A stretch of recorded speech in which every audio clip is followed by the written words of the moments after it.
Little bit of water. Little sip of a little water. Little bit of water. Need to take a sip. Little bit of water. Yeah. A little bit of water. Need to take a sip. Little bit of water. Yeah. A little bit of water. I mean, hype you, bro. Oh God, bro. That's why I can tell you, we gotta have a freestyle part of this. Nah, bro. Do you know how viral that would go though? Yeah, it'd be crazy. That would be crazy, bro. My boy Mixon, I spit a little bit. Just on some goofy-ish. Let's get it. All right. 3, 2, 1. Que lo que Minnesota. Ustedes ya saben que es Puro Deportes. Yo soy Jeffrey Soy, coming live here from Minneapolis. Y'all know me. I do sports, I do tech, I do business, I do a little bit of everything. Out here, my boy, look at him, getting crazy, going crazy with What is this? Episode? Episode 4? Yes. With Basement Poppy himself, Senor Erick Garcia in la casa. What's good, baby? I'm good. I'm chilling. Feeling great. You know, it's a beautiful day today. It's a little cloudy. I mean, it's cloudy, but you know, it's beautiful nonetheless. It's beautiful for me. I like cloudy, cold weather, like hoodie season. This is what I've been waiting for. Yeah. You feel me? It was like 90 degrees like last week. You were dying? Oh, I hate it. Because I be sweating. Do you have like one of those like AC units in your thing, or is like a full AC in the house? Nah, AC unit in the window. Jeez. Like I had that, like I'm not even joking, from July to like mid-September. See, I don't even. It did not even. It didn't turn off. I don't even want to ask you about your electric bill, bro. It was bad. It was bad. Like I told my other roommates, I'm like, yo, I got it, because this is not turning off. Like, nah, seriously, it was muggy, man. It was crazy muggy. That's how I feel about the fall too. Like the fall's unpredictable because you come in on some days and it's like it's 70 degrees. Then you pull up on some days and it's like 20 degrees in the morning. And then you're like, yo, should I put the heater on? Should I not put the heater on? I told wifey, because you know she's from the islands. Yeah. I was like, yo, we putting space heaters before we turn the heater on because ain't no way. It's crazy out here, but honestly, those space heaters are like those little things. Like they do work. Nah, they really do. They really do. They got the space nice and warm right now. You know, I wanted to take a moment before we talk about the sports. You know what I'm saying, to just like do a little bit of industry talk, right? You and I, our careers have been done in the entertainment and media and tech industry by and large. Me with sports and news and music and all that, but you really being in the music and entertainment world. I want folks to really get to know us. So I'm gonna start us first. I'm gonna kick us off. Let's do it. What made you want to get into the music industry, B? For me, because my journey started off as just being a fan, like most people. For me, it was what went from going from a fan to then being a producer or a DJ. Is just listening to music and just kind of thinking, yo, like, if I would have made this, I would change this. Facts. But I would keep that, but I would change this and maybe do this differently or add this and take away that. And it became such a reoccurring thing where it's like, yo, like, I could just make it myself. Like, why don't I just like start learning to make it myself and do what's here into there? And that's what started out. And I've always been like a fan of just hip hop and music in general, but I gravitated a little bit towards the dance music space, and that's kind of where I stayed in. Why dance music out of all the genres? Growing up with hip hop, going to dance, like what? It's just like the sound, just to kind of keep things simple. It's just the sound design. Like there's some things that like you don't really hear in pop music and hip hop music and you know anything really.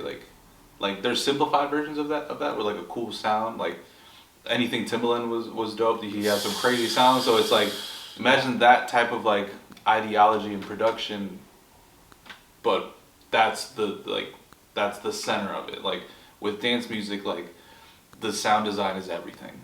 So it's like I really liked that it was like that little thing in pop music was heightened here. So that's what kind of like gravitated me towards that genre specifically. Nah, for sure. When you talk about like your career, like what are some highlights through the years? Not just one. Give me like 2 or 3 different highlights for you when you think about. I played some cool shows. I mean, like one of my first shows ever was it was Somerset 2014. It was right after high school. Like I had graduated high school, then I played that. So that's a good highlight. I've played with Diplo. I played with a lot of cool like. Drop the names, man. You're mad humble. He's mad humble. I'm over here like hype yourself up. Listen, I play with Diplo and some other. But nah, man, name drop, man. Like he's probably one of the bigger DJs that I played with. I mean, I played with other bigger DJs in the dance music space. I don't hear no names. You see this? You'll hear once again he swerve at the corner. But once I started producing, and a big thing in dance music is like getting support on your song. So like other DJs playing your records and stuff like that. So like I've had.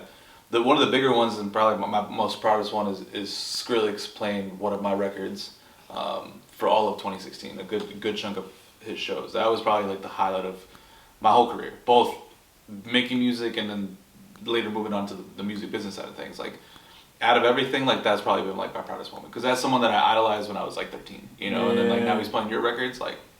That's a cool feeling. It's a cool feeling. No, it's hype as hell. Also, you travel all the time for like festivals and stuff like that. Like, what are like the festivals you gotta attend, whether in the States or out the States, that you're like, yo, I love what I do. This is fire. This last May, I had some former clients that I was managing that played EDC. It's like one of the bigger dance music festivals in the U.S. and in the world. I would say like it's one of the most notable ones in the world, but one of the biggest ones in the U.S. That was crazy because it's literally like they do it in I think it's called like the Las Vegas Motor Speedway. So it's like just one big NASCAR venue essentially, and it's just like different stages and it's probably the most walking I've ever done. Like the first night, like the day that they played on. So it's a 3-day thing. It's a Friday, Saturday, Sunday. I landed on Saturday and I went there for fun on Saturday. Sunday was the day that they played.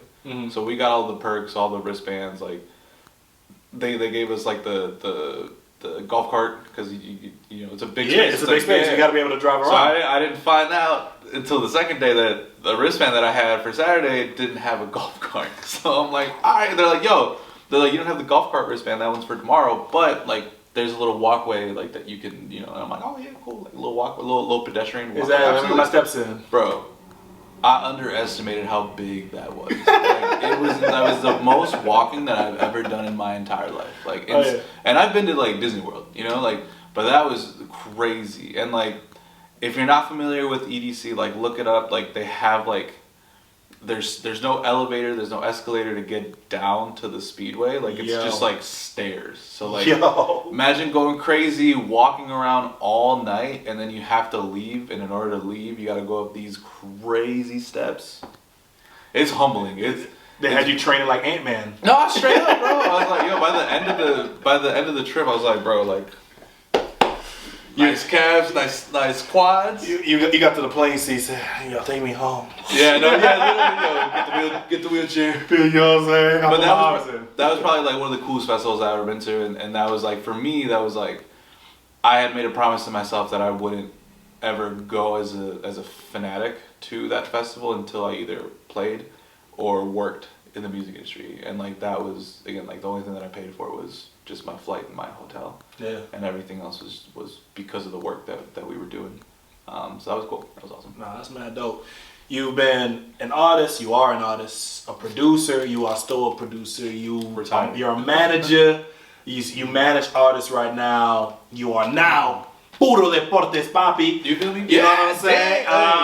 We're living the dream. Doing this pod with y'all is the dream. But like when you talk about your dream gig within the music industry in general, like what does that look like for you? Is it what you're doing right now? Or I would say it's what I'm doing right now. I mean, like I at one point I was promoting shows and I love throwing shows. I think for me, like I had the most satisfaction, even though it is stressful to put on these events and all the logistics and everything. When it's actually happening, like the day of the event, and you see the people having a great time, that to me is so dope. And if I could do that in a bigger scale, whether it's like my own festival or whatever, that would be great. But I think like I'm living the dream. I would be really living the dream if I was getting paid for it, you know? Not getting paid for it, but like in the sense that, like when I mean like that is I mean like getting paid for it is like that's my only job. Like I don't need to have a day job to kind of hold me over. Like this is my source of income where it doesn't feel like a job. Like it's just a passion. I do what I do, and you know, and I just so happen to get paid and have a living with it. So I think for me that's my biggest dream is making this full time without having a part time. Oh, for sure. I hear Bars. Por eso estamos aquí. Living the dream as best as we can. Exactly. Nah, the industry's tough. The industry's tough. I gotta say, for me, you know what I'm saying, I think I've been a journalist, got my start working in public radio. I was producing on the back end, not the type of producing you do, but I still do. I just do a little mixing, you know what I'm saying, a little EQ. Nothing like him. Know what I mean, he be stacking, layering, bringing instruments in, playing the instruments. I don't do none of that. Yeah. But I can stack a few EQs here and there, make sure it sounds decent. I got a good ear. But I started doing off that, and then from there I just started doing a lot of podcast stuff, man. Yeah. Like podcast production, conversational stuff, documentaries. I got to work with Grant Wall before he passed away. If you're not familiar with Grant Wall, he was like the voice of U.S. soccer. He was the guy. So one of my highlights were getting to work with him on a documentary about Freddie Adu.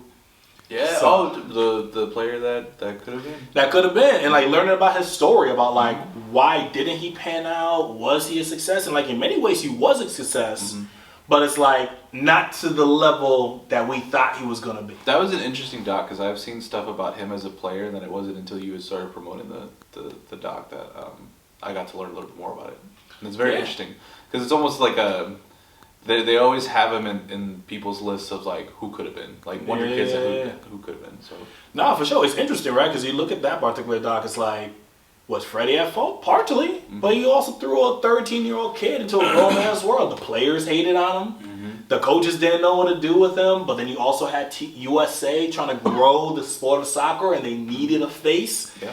And they put everything on him. So it's like the pressure that comes with that. There's injuries. There's him growing up. So it's like, at the end of it, y'all should go check out the documentary. It's really good. Yeah. But like, we actually got to talk to Freddie. I'm not going to spoil it, but you can hear from himself how he views his career and how it went down. Because he did have a good career, right?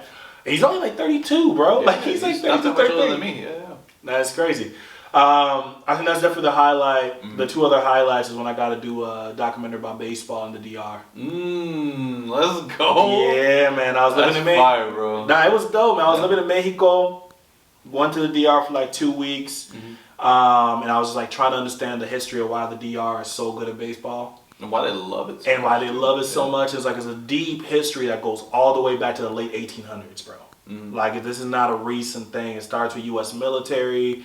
It starts with workers at the plantations, sugarcane plantations, many of whom came from Cuba or English-speaking Caribbean that brought baseball over. And then it got turned into an industry, and then MLB started to invest in, and then black players, when Jackie Robinson finally broke the racial barrier, then MLB was like, oh yeah, we've been knowing about this island that has amazing baseball talent for 50 years. Now that we have black players in the league, vamos para RD. So that's what they did. I love this like conspiracy theory, bro, from the what's his name, the Kid Mero, where he's like, yo, Babe Ruth is Dominican. Yeah. No, I love that, bro. I be looking at them different. I'm like, you were able to pass the racial line because there were Latinos playing in Major League Baseball in the 20s and 30s, but it were the ones that could white pass. Know what I mean? I'm like, they would change your name to Babe. Bebe Ruth. Bebe Ruth. You know what I mean? So that was dope for me. I think it was fun because like, you pull up to like one of those academies, you got this 14-year-old with a chain you'll never wear because he just signed like a $10 million contract with whatever team. Yeah. You know what I'm saying? You got AMGs and all that in the parking lot. Wild, bro. And like my favorite part is like I'll pull up, I'm interviewing kids, I'm interviewing the coaches and all that. And the guy, Don Fran, love Don Fran. Don Fran, si estás escuchando, saludos. So he was taking me everywhere. He's like the mayor. Yeah. And then I say he's like the mayor. Everybody knows him, man. And Don Fran will pull me over. He's like, pero ustedes, eso Jerry, periodista, va a hacer la cosa. Que se sienten aquí para escuchen la entrevista. Ese niño que está allá, está jugando ahora. Que ven por acá, vamos a hacer la entrevista. It's like, sit me down, right? Dang. Like, he's just like, all the coaches come in. And then he looks at them and was like, pero mira su acento. And so I start speaking. I do the interviews in pure Spanish, right? The Dominican Spanish is like mad fast. They cut everything. Yeah. And my Spanish is like a mix of Dominican, but a lot of Mexican. And I speak French, so there's some French involved into it. And so I start speaking like, okay. En cuando tú tenías 12 años, ¿por qué tú querías venir por acá para jugar a béisbol? Y es like, pero mira el acento, me dijiste. Como mexicano, dominicano, como una mezcla, un criollo. You're like, yo, stop. So that was bad fun. That's cool. Where can people find these docs? Yo, it's my fault. I do a very bad job of making the work that I do hyper visible. Mm-hmm. And what I mean by that is like, I don't have a website. And I think that is probably my biggest detriment, but there's a reason for that. The reason was that I was building my startup Plugged. Plugged was supposed to be my website. That is where you're going to be able to see all of my content. So there isn't a need for me having to pay for a website. It's still coming, by the way. I'm still working on it. Coming soon next year. Knock on wood. That's finally going to be out. That's good. But yeah, I ideally probably will finally build just a stable website with all the work that I've done, so you guys can see all the creativity stuff that I've done. But I've worked with your favorite podcasters, celebrities in the whole nine, honestly. Type shit. Mm-hmm. But we gotta talk about this man in the back, though. There's someone in the window. Ant-Man, bro. Ant-Man. We gotta talk about the Wolves, bro. Let's get it. Look, preseason's underway. I know we talked about some predictions last week, so we're not gonna talk about really about predictions. I think we want to talk more about the game just a little bit. Yeah. What has stood out to you watching the Wolves during preseason? I think it's there. And I think, at least with preseason, players play like putting the foot off the gas a little bit. I don't know if you saw that Knicks game before the kids started playing. And like that's ultimately how we lost the game. But whatever, that's a whole other thing. But like that's good. That's it's experience. Like that they're building experience. But when the big dogs were playing, it was full gas. And then I feel like that's how a good chunk of the preseason was even though it's preseason, we're playing. Like we're hooping. Yeah. And I think it's just a different. I think for me, it's not even like fundamentals or anything like that. I think it's just mentality. Yeah. I think every game that they play, whether it's a big team or one of the shittier teams, one of the more not so strong teams, they're going out there, like they're going out there and they're balling out, and like Ant said it before, like he's pretty much gonna stat pad essentially. Like he's not taking the foot off the gas. Like he's gonna stat pad, going for career highs. So I think that mentality is what the team has. Is like we're going through everybody. So I want to ask you a question about like continuity, because like Ant said over the offseason, he was really working on his mid-range game. You know what I mean? Like, because he understands, as we know, like part of the reason why OKC is so good is because the mid-range game is the jailbreaker of everything. They throwing bodies at you at the three-point line. You're not going to be able to get into the paint. That mid-range open all day. Elite players live in the mid-range, even though the game has killed the mid-range game. Do you feel as if like, how do you feel about his mid-range game thus far? Like it's been up and down for me. I'm glad that you said this. I saw a clip yesterday of him training. In the full, look like in the MJ getup. Yeah, you're looking like MJ. You saw that? MJ Barcelona '92. Bro, if you know, you know. Insane aura, but cosplaying and everything. He was doing one-on-ones until I think he lost, is what they said. Like he was doing one-on-one mid-range shots until he lost. Yeah, and he was turn around and nailing them. And so I think that we maybe saw the tip of the iceberg of what he's been working on over the off season in this preseason. I think I'm looking forward to that Lakers game because there's no better way to kicking things off than with a possible LeBron. LeBron's out for a month and a half. Is that what they said? Yeah, man. I think he's gonna. We play them twice in the next 2 to 3 months. I think we're gonna miss both Lakers. Both Laker games. Yeah. So that's all Luka then. But then that's the thing too, is we got skinny Luka. We got skinny Luka, skinny Zion. Like, come on, bro. Yeah, skinny Zion looks, and Wemby. But that's a whole other conversation though. No. Wemby looking like Shaq, bro. That's your French homie. Look, man. I knew when my boy went full Shaolin Showdown. You wild, bro. What?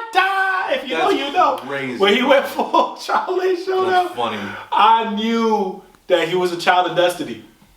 It's insane. Him and Ant-Man, the two children of destiny. Who's gonna get there first? I don't know, but they're the children of destiny for sure. Wasn't he? He was training with KG in the offseason, right? He was training with a couple people, I think. Bro, he trained with KG. He trained with Hakeem. They had him out there like Mulan. She had the bamboo sticks with the water buckets going through the hills, just running through. He went crazy, and you're starting to see that now. Yeah. Before the pod, I showed you the clip of him with the Pacers. He body buddy. Like, bro, like, and I want y'all to understand, bro. When you're tall, and he's abnormally tall, but when you're tall, he grew. He's 7'5" now. He's a legit 7'5" now. But when you're tall and you got shorter dudes on you, it is hard as a basketball player. It is hard to bump your shoulder into someone because you gotta get low, and they have the coordination and the core strength to then go up and finish, right? Stay grounded too. So he's 7'5" with a 6'10" buddy on him. All right, so you got a head on buddy. Gets low on him with the length and grace to finish over the dog. He dunked it. He trucked him and two-hand slam Shaq. Like, yo. Yo, I'm distraught because there is no answer for that.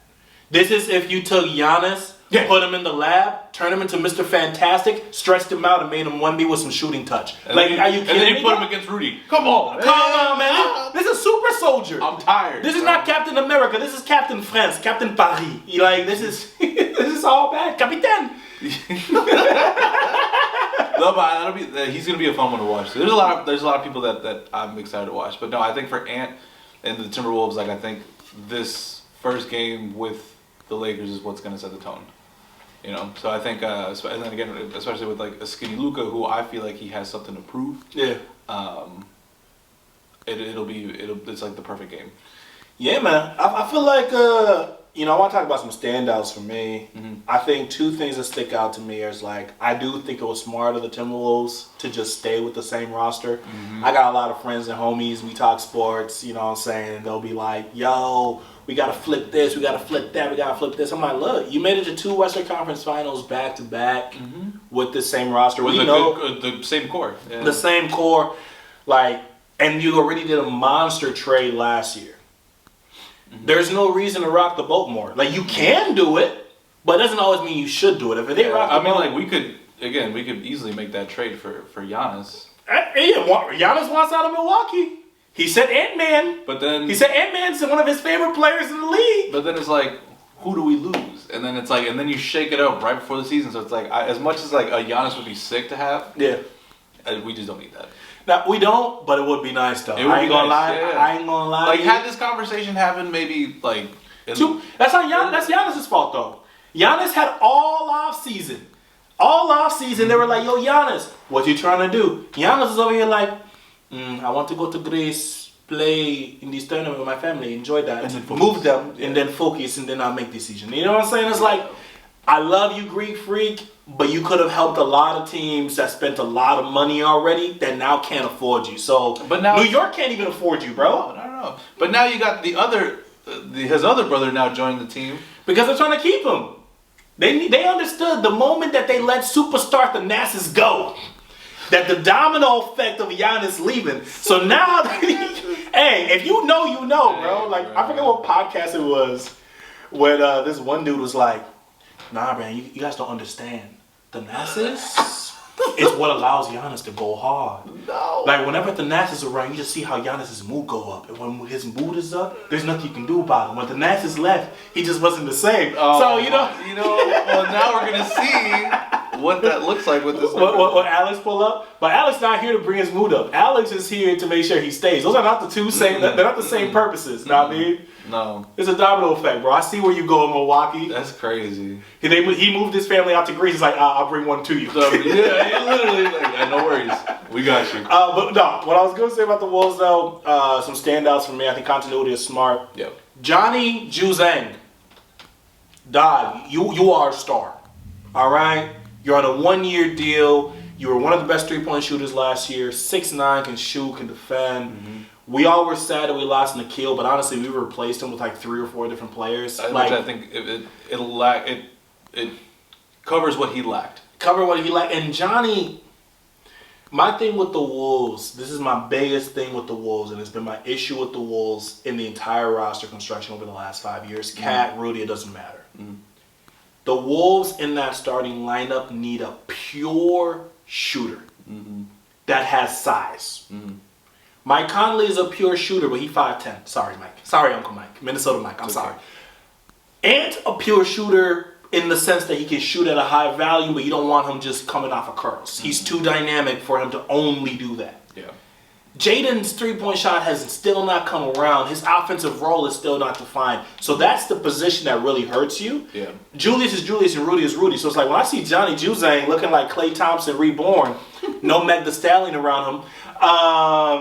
He's is that good or bad? He's got to go for Lotto. He's got to go for Lotto or something. You know what I'm saying? But I look at it, I'm like, yo, how can we get playing time for this brother? Because the things he's doing, he needs at least 15 minutes. I'm sorry, Dante. Dante, what he's doing right now is what I needed you to do in your first season. And bro. I think that's probably what's going to happen. I think it's that first wave of bench players to come in, where it's like, all right, let's see what he can do, and there's going to be a bench battle between him and Dante. It's going to be interesting. Like, there are some really interesting players. Obviously, Terrence Shannon Jr. is the last one that's really interesting to me. Because, dog, they saying he was putting up like 1,200 shots before practice. Yeah, bro. He on his Kobe grind, bro. He is. I think a lot of them, again, it's just Ant bringing this mentality. I feel like everyone just is pretty much riding for Ant. I feel like it's kind of where that is they see him as a leader. And I love that. Yeah. One last thing I want to touch on. Thoughts on? Your thoughts on Cooper. Ooh. I feel like we've seen many first rounds. Yeah. And like it could be hit or miss. Yeah. How, like just off preseason, how are you feeling? Nah, he a hit. I think for me, the three standouts that I've been able to see. I haven't been able to see everybody, but like him, Ace Bailey, Ron Harper, dogs. Okay. Starting with Cooper, like Cooper is strange to me because he's a lot of NBA players all in once. Like there are moments when he plays that he reminds me of Kawhi. There are moments that he plays where he has a little bit of LeBron in his game. I'm not saying he's going to reach those heights. I'm just saying that his movement and the way he uses his size and the way that he gets his moves off are reminiscent of those players. Obviously, defense was always his calling card. So I like what I'm seeing from him as far as being able to create off the dribble because I felt that was an area that he was not the best at. He almost reminded me of Anthony Davis in the sense where he's fluid, but not as fluid as you might want for the position. So I've been enjoying seeing him just rise up, get into his mid-range game. He's been dope, and he's again getting mentored and studying and playing with a great like Kyrie Irving. Oh, absolutely, man. Like he's in a great situation. You got Klay Thompson. Like there's a lot of vets on the team to get him right. Ace Bailey's a dog. Every team that passed on Ace Bailey, I know you guys are already gonna say, but the media told us that he didn't want to train with them. Steph Curry didn't want to train with the Golden State Warriors. It's the Wolves' fault for not drafting him, but Steph Curry didn't want to go to the Warriors. The Warriors still got him. That's crazy. All these other teams could have gone out there and got Ace Bailey, and he's looking like he's proven all these NBA analytics nerds. I love the nerds because you guys do good work. But sometimes the eyeball test is still the eyeball test. And when you say, but that boy nice, this boy is nice, and the analytics are going to have to catch up because Ace Bailey looking like Paul George regen out there, bro. He got a little T-Mac to his game, bro. He's looking like my parlay's going to hit. Oh, that's what it's looking like. That's what it's looking like. Yeah, bro. No, it's again surprising. It's looking nice. We can end on this with the NBA and then move on to the next thing. But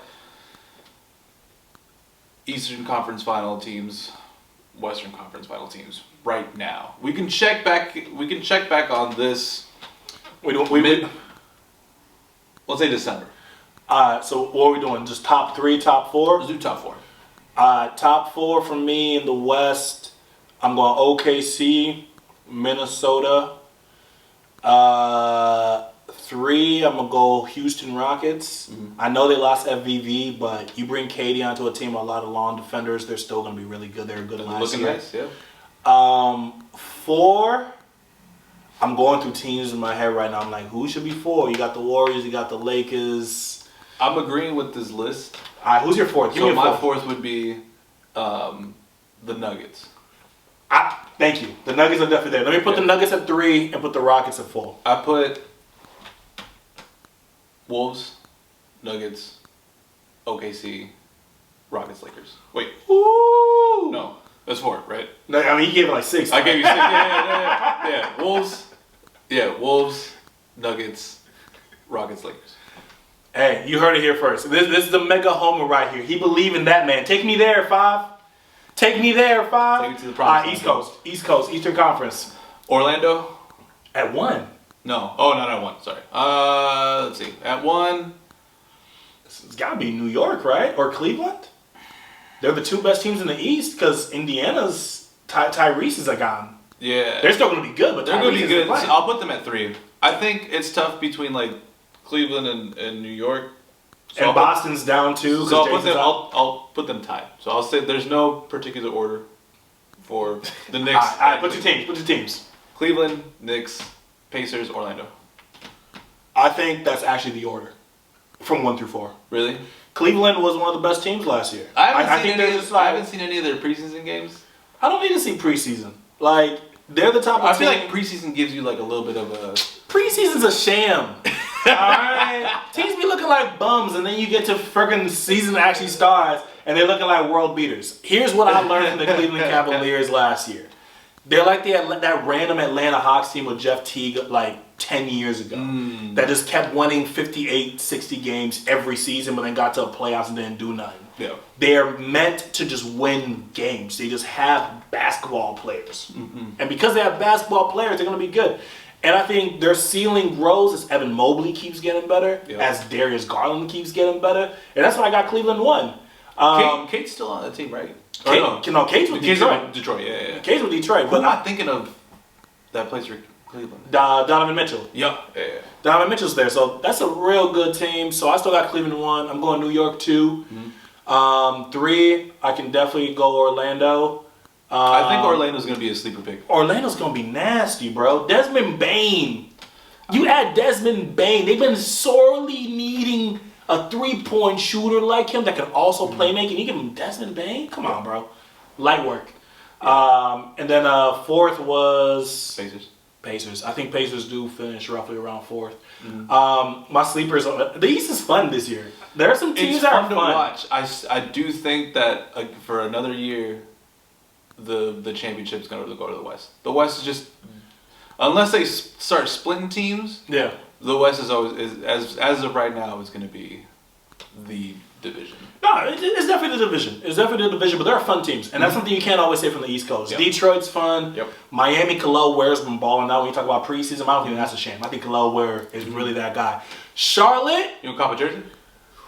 Whoo! Well, let me get my bread first. I just got a crib. There's a lot of jerseys I'm trying to get. Wifey's like... We trying to put fire in I'm trying to put fire, you know what I'm saying? Come support. I'm trying to put fire in the chimney, you know what I'm saying? Come on, dog. Show me some love, man. It's cold in here. I'm putting space heaters up. Y'all ain't real. But there's some fun teams, man. Yeah. Even Charlotte's fun. I don't know if they're going to win games. They're fun. The Washington Wizards. Mm-hmm. I don't know if they're going to win any games, but there's a lot of players on that team that's interesting. The East is not... They're the dregs of the NBA, but they're dregs with fun teams. I think the NBA is a really And I think it's like fun because it's like, yeah, some of the teams are fun to watch, but also like funny situations. Like, I want to see how, like, if Giannis doesn't go anywhere, I want to see how this season plays out. Yeah, absolutely.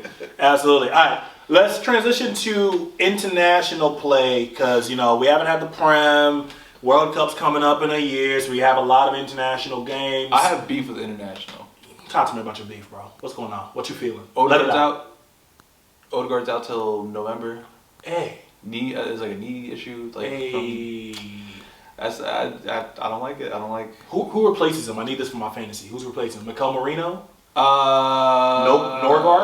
No, I probably like Zubamendi.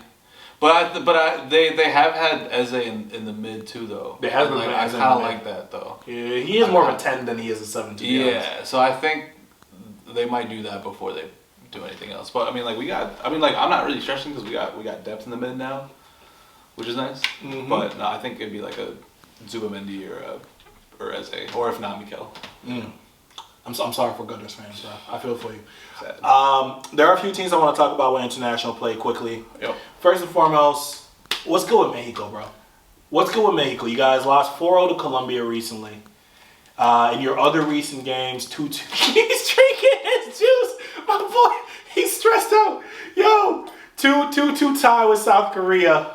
0-0 to Japan. These are your last 3 international games.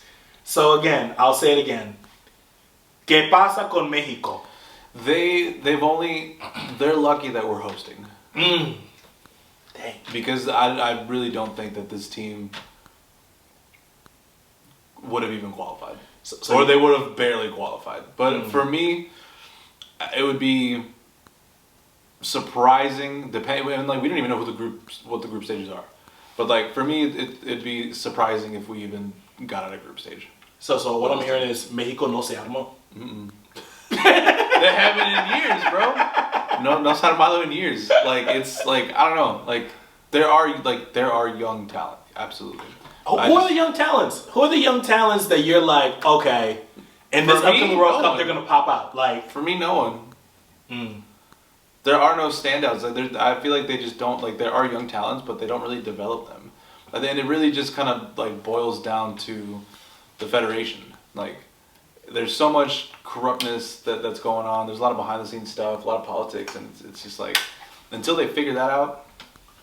Bro, I said this because you guys know I lived in Mexico for almost 4 years. I traveled. I think I went to a little under 20 states out of the 32. So I got to see most of the country, which is awesome. That's awesome. The biggest issue I saw with Mexico is that you have a population that is almost 200 million or a little over 200 million. But you have a tendency of drawing from such a small pool of players.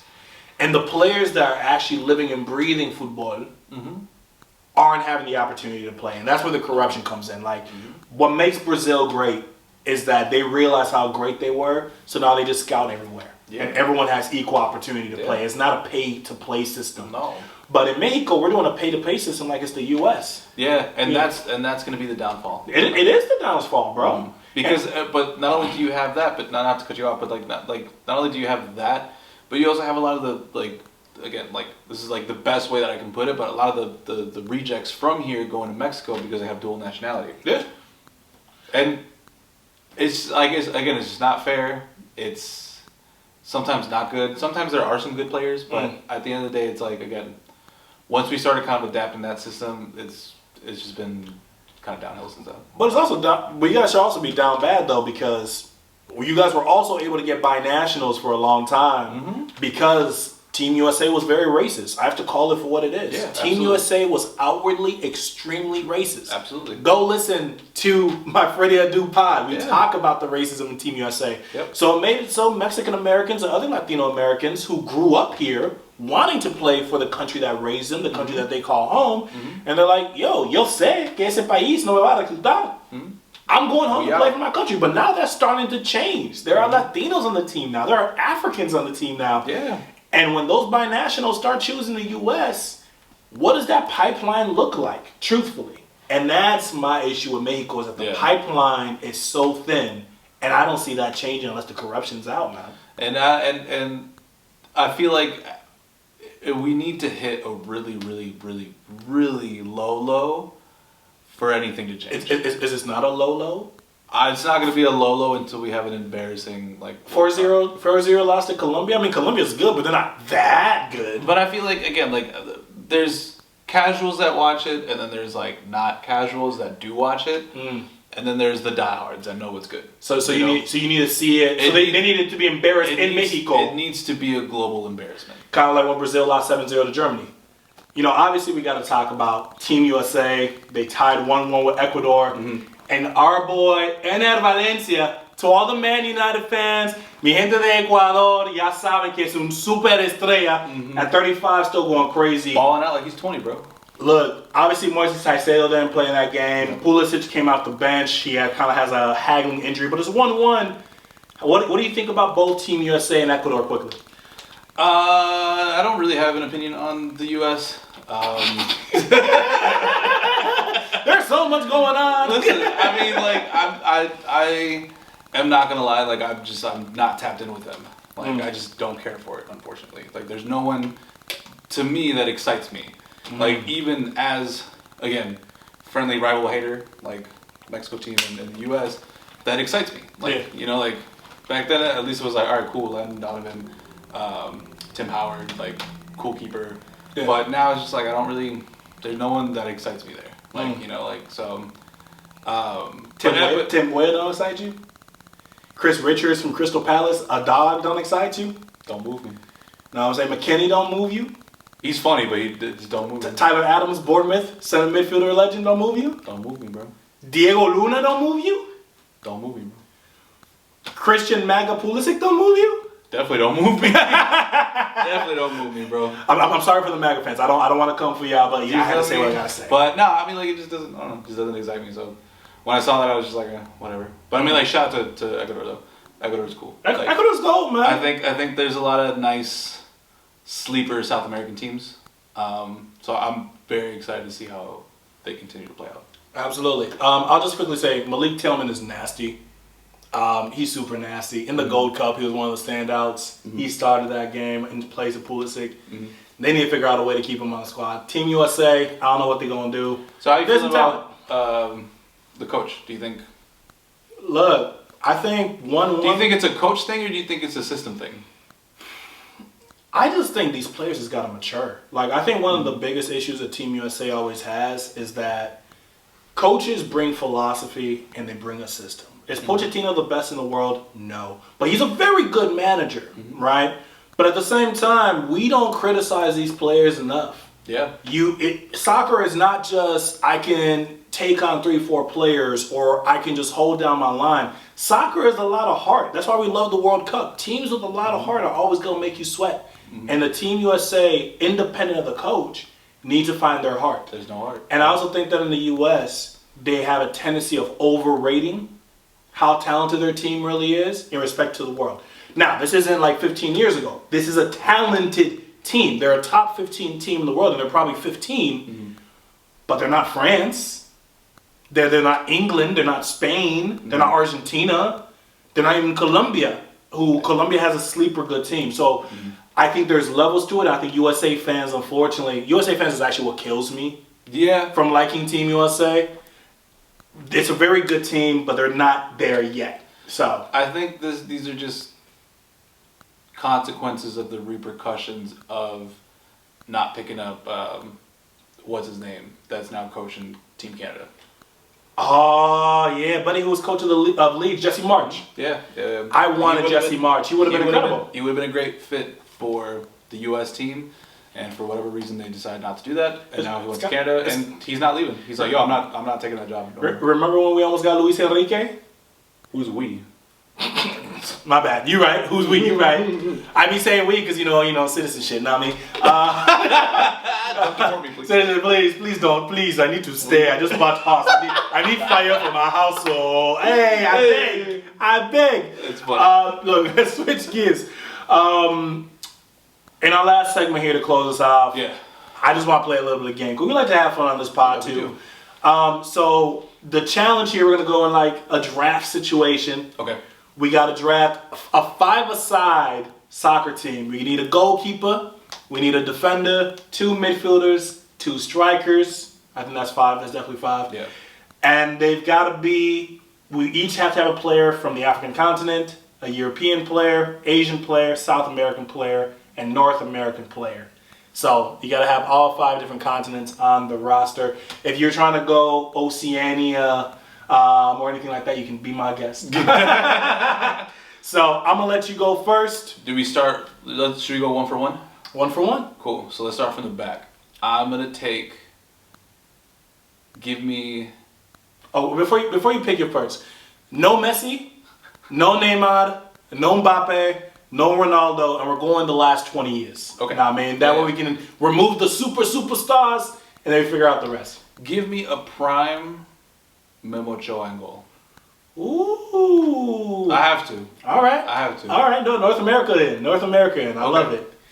For one of my strikers, give me Samuel Eto'o. Give me Samuelito at one of my strikers. Okay. I'm gonna start from the back. So I'm gonna do. And this is just one defender, right? Mm-hmm. Okay, one defender. Give me. So what? One European. One European, one Asian player, one North American, one South American, and one African player. Dang, dude. And obviously Central America and all the rest. You can obviously. Yeah.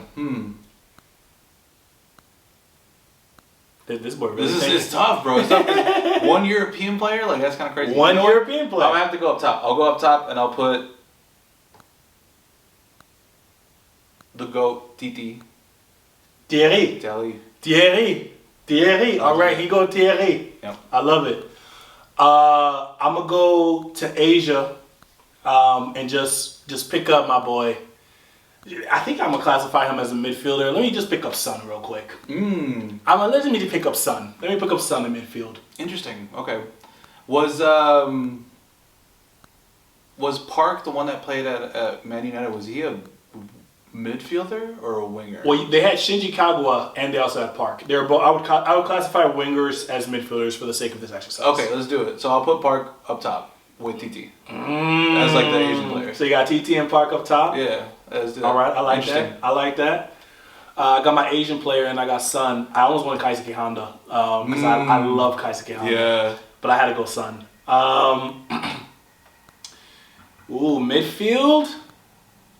Midfield. I gotta go with one of my boys, man. This boy a dog. Let me go with Wayne Rooney. Let me go with Wayne Rooney next to Son, bro. Okay. Yes, sir. I gotta get. Let's see. I'm blanking out on midfielders. You know what? For the sake of the exercise, let's put in Drogba in the mid. In the mid?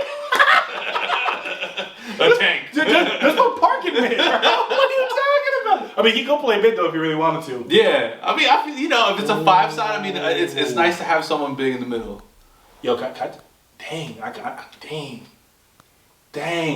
I messed up. Yeah. No, that's You gonna do a swap though? You gonna do a swap? I'm trying to figure out if I want to. No, I'm gonna keep Wayne. I'm gonna keep Wayne for my European team. I'm gonna keep Wayne. I wanted to put Pogba because that's my guy. I love Pogba. That's a personal fate. But I got Wayne. Okay. I got Wayne, Samuelito, and I got Son. We're doing 6-a-side, by the way, since we got to. I can't count. We're doing 6-a-side technically. So that's 3 in the middle then. I got 2 in the middle. I got Wayne and Son in the middle, and I got Samuelito up top. Okay. I got TT, Park, Drogba. That's your 3. Who did I say there below? Then we got bad memories. We got terrible memories, bro. Memo Ochoa. Right, but I had a defender though. Did I have a defender? You don't have a defender. You don't have a defender. I was like, wait, hold on, wait. No, you had 3 up top. Because I went back and then I went up. Yeah, all right. So I got, for me, I'm going to go another striker. Nah, I'm going to go defender on this one. Let me just get Thiago Silva. Let me get Thiago Silva as one of my defenders. I didn't even think about that yet. I think it's actually one defender. There it is. One defender? It's one defender. Yeah. Let me go Thiago Silva. All right. I don't have the South American yet. So I'm gonna do Roberto Carlos. Ooh! Damn, bro. Remember show Roberto Carlos, bro? For goalkeeper, I'm gonna go North America for my goal. Do you want to do that though? I will. There is a right answer. Keylor Navas. Costa Rica, Real Madrid. Costa Rica plays in North America. Is it Yeah, it is North America. Damn. Keylor Navas. Dame Navas. Si ustedes saben. Let's go. That's crazy. So that's Keylor Navas, Thiago Silva, Son, Wayne Rooney, and Samuel Eto'o. So is it 2 Europeans or 1 European? 1 European. So it's 1 European. One South American. Yep. 1 African, 1 Asian, 1 North American. So I guess we're only doing 1 striker, bro. Yeah, well, like 1 striker. Yeah, 1 striker, 2 mids, a defender, and a goalkeeper. Okay, so then I have Memo Ochoa, Roberto Carlos, Didier Drogba, TT, and Park. All right, say it again for the folks. Say it again for the folks. So I got Memo Ochoa, a nice prime Memo Ochoa in back. Roberto Carlos, right? Drogba, Park, and TT. Sheesh, I like that. Actually. For 5 side. 5 side, I got Don Keylor Navas in goal. Thiago Silva, my captain, big Chelsea, but y'all know what he did at PSG. Y'all know what he did in Italy. This boat was special. Then I got Son, prime Son. Y'all know how fast and blitzing he was. Wayne Rooney, dog. And then up top, you already know the greatest African footballer of all time, Samuel Eto'o. You guys let us know who actually won this round. He has a dang good squad. I got a pretty decent one. I should have went with Maldini. That's crazy. Maldini's too old. Last 20 years. Last 20 years. When did Maldini stop playing? You said after 2005, right? After 2005, yeah. I might be tweaking. When did Maldini stop playing? Nah, he would have played. He would have played. Yeah, he would have played. Nah, man. He joined Milan in '85, bro. Oh. You look younger to me. Yo, we gotta bring this thing to a close, man. Yo, Eric, where can they show you love, man? At NOTBSMNTPAP. That's not Basement Poppy on Instagram. You already know you can follow me at the Jeff Massoy. That's TheJeffBissoy. And then we got the pod too. Yeah, what's the pod channel? Puro Deportes. Pod. P-O-D. You already know. Y'all gotta make sure to follow Vida y Deportes as well. That's the flagship. We can't do this without them, obviously. So subscribe, share with your folks. We're on YouTube, we're on Spotify, we're on Apple. Share the routing number. Need the social security, you know what I'm saying? Need all of that. Know what I mean? I'll be your financial analyst. Can't solve it. If you see some charges, hey, trust the process. Thank you for keeping my house warm.